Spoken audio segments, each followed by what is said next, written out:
You want to be a feminist, eh? If what you really mean is, do I want to be a brainless twit that looks for racism and misogyny and everything? No, I don't. I've got you in my sights, Marina. Roll the intro.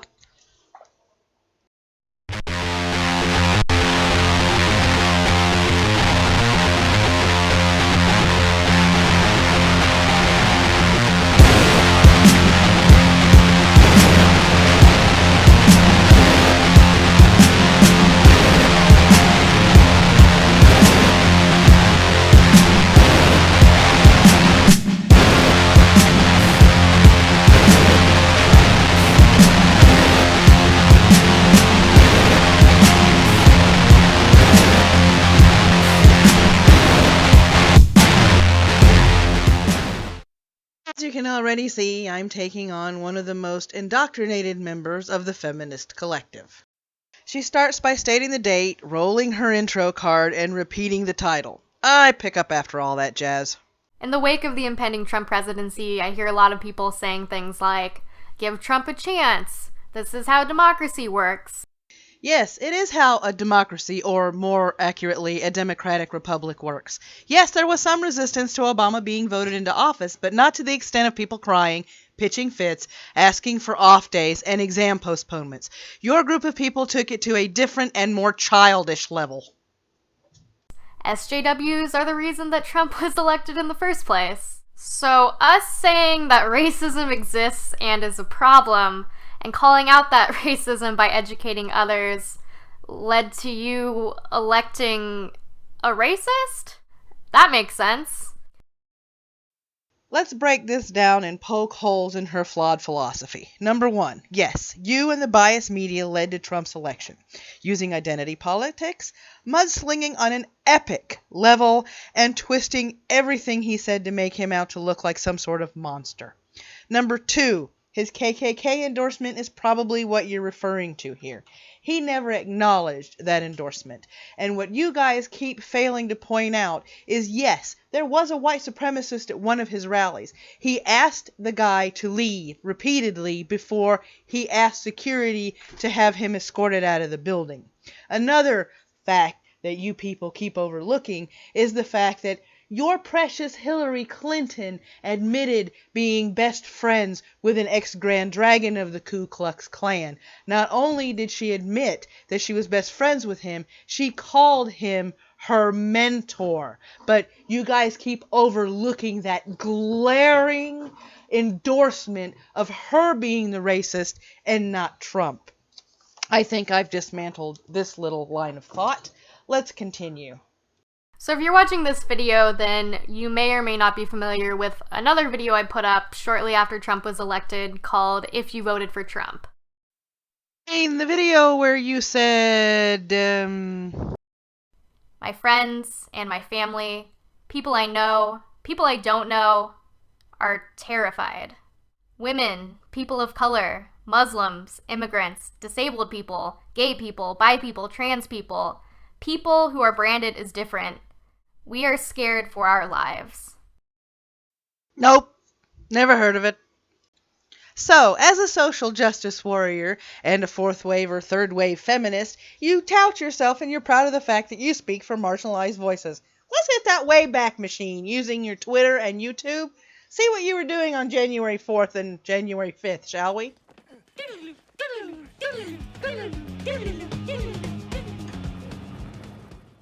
Alright, here's your Twitter. January 4th. I don't like sports. My hair is just greasy. You're free to make whatever you want, and I'm free to critique it.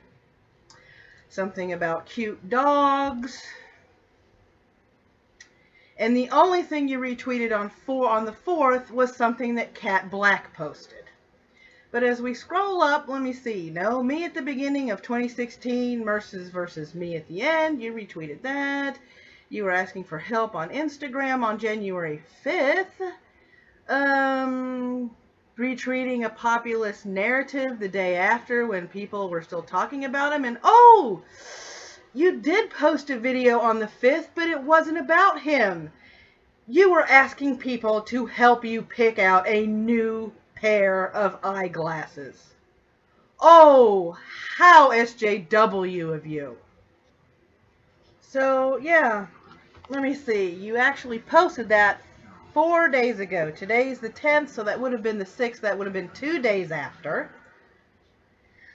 Nothing from 5 days ago, which would have been the day after, but 3 days ago, you're bitching about Trump again.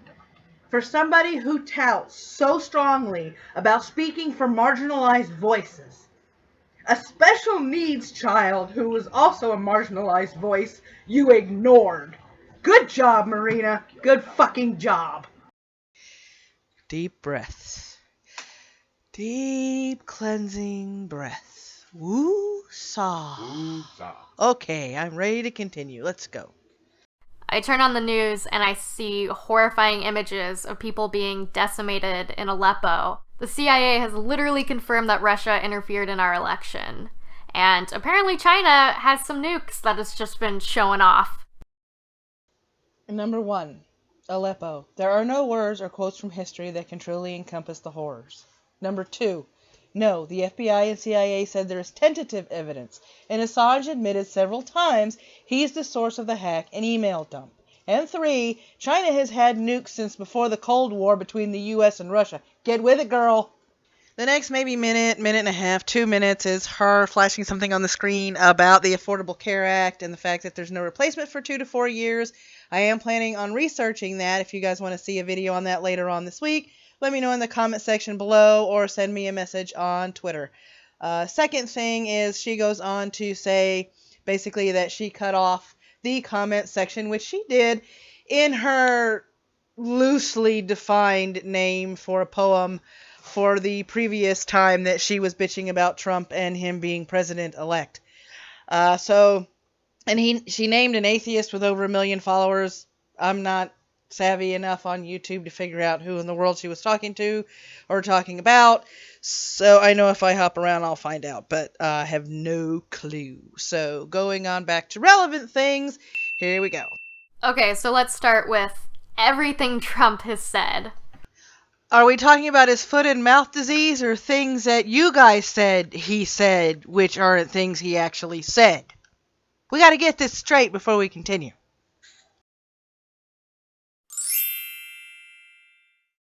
I mean, historically speaking, requiring populations that you've systematically primed your supporters to hate and fear to register for a special list so it's easier to target them is not a great sign. There was Proclamation 2537, which required Japanese, Italian, and German people to register with the Department of Defense.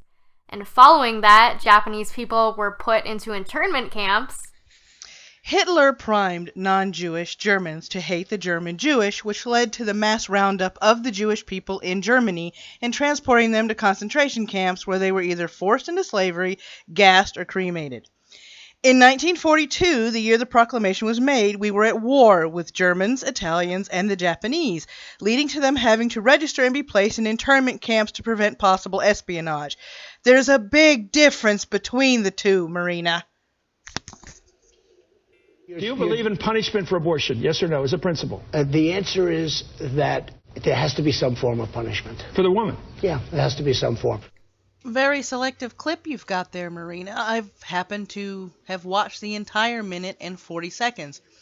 He is pro-life. And when he was cornered as to whether or not women should be punished for having an abortion, he said it is a very complicated issue and it will be a very complicated decision.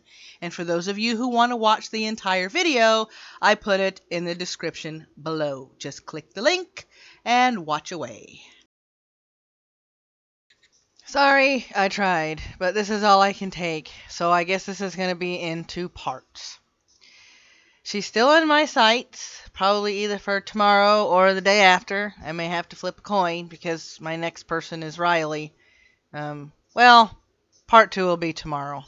I don't think I'm ready for Riley the Idiot just yet. And that concludes today's look into the mind of an SJW. If you liked what you saw, that's what that like button is for. Go ahead and smack it for me. If you want to see more, hit that subscribe button. And don't forget that little bell. Well, it lets you know as soon as I upload something. That little white circle I in the upper right-hand corner of your screen goes to my shop so you can buy some swag or donate to my Patreon. And don't forget about these videos over here to my left, which is to your right. Hit any one of those to continue watching videos on my channel. And until next time, my skeptics and fellow lovers of word, question everything and believe nothing.